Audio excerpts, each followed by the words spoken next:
You ever wonder why Haiti is always painted as unstable? Like, it's some mystery how things got so bad. Let me break the silence for you. The U.S. invaded Haiti in 1915. They took the banks, rewrote their constitution, murdered protesters, and stayed for nearly 20 years. And if you didn't know that, that's by design. By the early 1900s, Haiti had already repaid that independence debt. You remember the one France forced on them? I covered this in a previous video, but yeah. France forced Haiti to pay reparations for freeing themselves.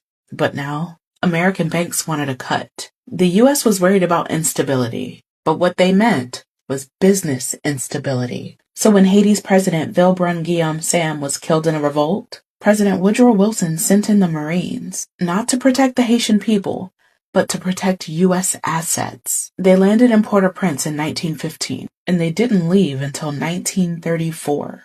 Once there, the U.S. military took control of Haiti's customs houses, their treasury, and the national bank. Then they rewrote Haiti's constitution, specifically to allow foreigners to own land. Sound familiar?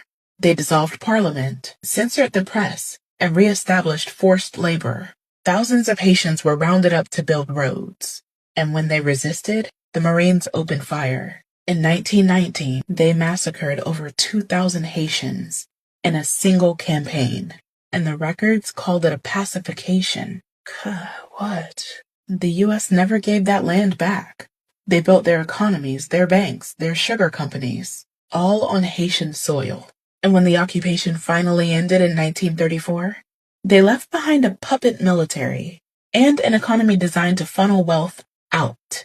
Not a single Haitian citizen got reparation. Not a single American official was held accountable. But here, we're taught to see Haiti as broken, right? As if it just happened. Haiti was the first Black republic in the world, the first to overthrow slavery and colonizers. So you tell me why the U.S. and Europe spent the next century trying to punish them into poverty. The U.S. didn't just influence Haiti. It occupied it, extracted from it, and erased the receipts. So the next time somebody blames Haiti for their own suffering, ask them, what do you really know about the people that pulled the strings?